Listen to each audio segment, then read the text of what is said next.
Nah, selanjutnya itu ada Kerajaan Kediri. Nah, ini sebenarnya masih terkait dengan kerajaan sebelumnya, yaitu Kerajaan Kahuripan yang didirikan oleh Raja Airlangga. Ceritanya adalah ketika Airlangga menjadi raja, dia akhirnya memutuskan untuk meninggalkan gelarnya dan menjadi seorang pertapa, dan mewariskan kerajaan Kahuripan itu kepada kedua anaknya bernama Sri Samarawijaya dan Mapanji Garasakan. Untuk menghindari konflik atau perebutan, maka Airlangga itu memisahkan atau membagi kerajaannya menjadi dua wilayah bernama Panjalu dan juga Janggala. Samarawijaya itu di Panjalu, sementara Mapanji Garasakan itu di Janggala. Namun Sri Samarawijaya ini itu malah menyerang wilayah milik Mapanji Garasakan. Dan Mapanji Garasakan itu kalah dan wilayahnya diambil alih oleh Sri Samarawijaya. Dan Sri Samarawijaya setelah persatuan kedua wilayah tersebut mendirikan Kerajaan Kediri. Nah, masa kejayaannya sendiri itu pada masa Raja Jayabaya.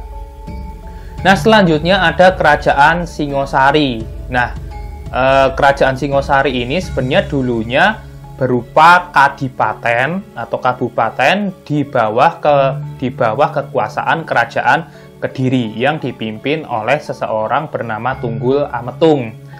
Namun, beberapa waktu kemudian Tunggul Ametung ini dibunuh oleh seseorang bernama Ken Angrok. Nah, pembunuhan Tunggul Ametung tersebut karena Ken Arok ini ingin memperistri istrinya bernama Ken Dedes. Nah, setelah berhasil membunuh Tunggul Ametung, si Ken Arok ini berhasil menduduki kepemimpinan Kadipaten Tumapel.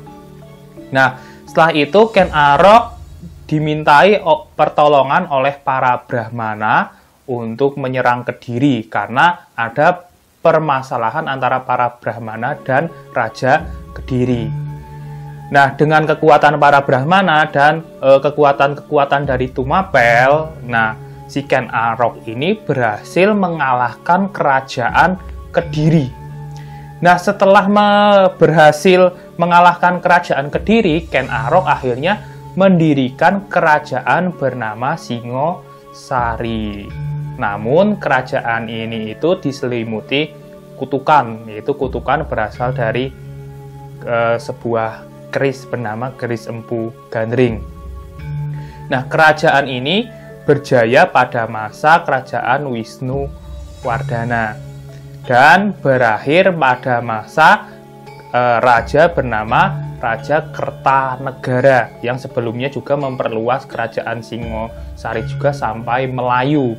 Nah, Raja Kertanegara itu diserang oleh seseorang bernama Jaya Katwang yang masih mempunyai hubungan sama Kediri juga.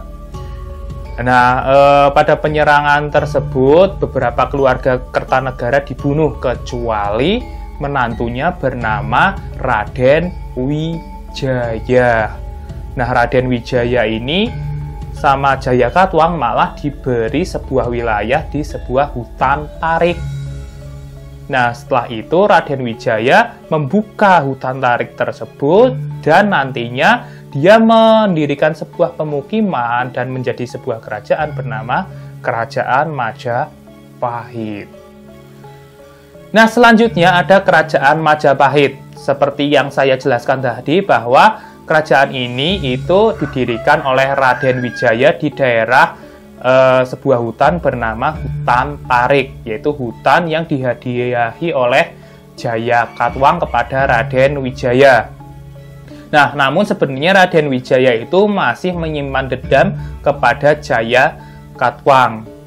Nah, kebetulan waktu itu beredar berita bahwa ada tentara Mongol atau pasukan dari kerajaan Mongol itu mau menyerang kerajaan Singosari yang memiliki dendam ketika Singosari itu masih dipimpin oleh Raja Kertanegara. Nah, taunya bahwa Jaya Katwang itu, setaunya kerajaan Mongol, dia adalah Kertanegara. Nah, hal ini dimanfaatkan oleh Raden Wijaya untuk menyerang Jaya Katwang. Nah, Raden Wijaya dan pasukan Mongol itu bersatu dan berhasil mengalahkan Jaya Katwang.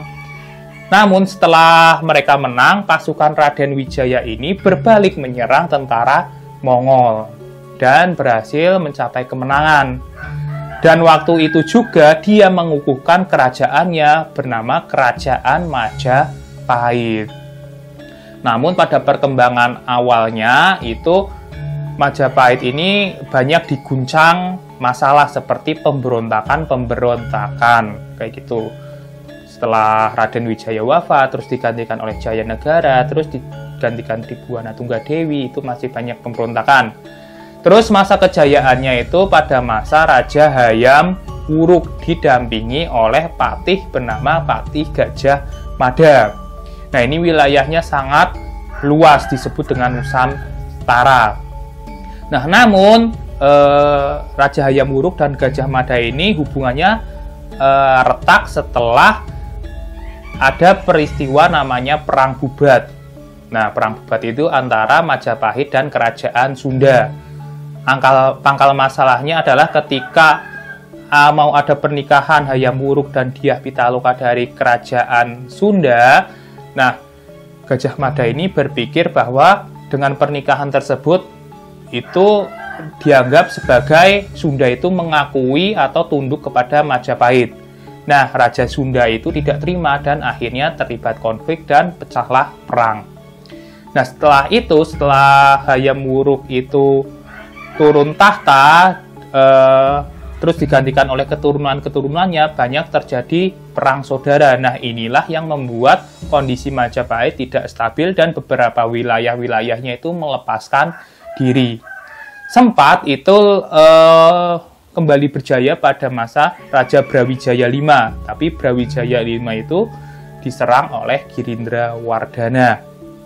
Dan makin lama ya makin surut kayak gitu. Nah, kebetulan Brawijaya V ini punya anak bernama Raden Patah yang juga mendirikan kerajaan bernama Kerajaan Demak. Dan Kerajaan Demak itu akhirnya menyerang Kerajaan Majapahit yang waktu itu dipimpin oleh Girindrawardhana, adalah orang yang membunuh Brawijaya V atau membunuh ayahnya kayak gitu. Nah, seketika waktu itu Kerajaan Majapahit pun runtuh. Nah, selanjutnya ada Kerajaan Sunda, yaitu kerajaan yang sempat berinteraksi dengan Kerajaan Majapahit. Nah, Kerajaan Sunda merupakan kerajaan yang ada antara tahun 932 Masehi sampai 1579 Masehi. Nah, ini pusatnya ada di Bogor. Pada perkembangannya, kerajaan ini sudah dapat menguasai sebagian wilayah selatan, ya, daerah Sumatera gitu. Dan sekitar abad ke-14 Masehi, ibu kota kerajaan Sunda itu pindah ke Pakuan Pajajaran. Maka dari itu, kerajaan Sunda itu juga dikenal sebagai Kerajaan Pajajaran. Nah, raja terkenalnya itu adalah Prabu Siliwangi, gitu. Namun setelah itu, beberapa waktu kemudian kerajaan Sunda ini makin lama makin melemah dan berhasil ditaklukkan oleh Maulana Yusuf dari Kerajaan Banten. Nah, sekian materi untuk hari ini. Nah, itulah kerajaan-kerajaan yang ada di Indonesia yang bercorakan Hindu dan Buddha. Nah, sekaligus mengakhiri materi pada semester 1 ini, kayak gitu ya. Nah, namun sebelum itu, seperti biasa ada pertanyaan untuk kalian. Pertanyaannya adalah, kan apa yang menyebabkan masa kejayaan dan masa runtuhnya Kerajaan Majapahit? Nah, isi jawaban itu di presensi.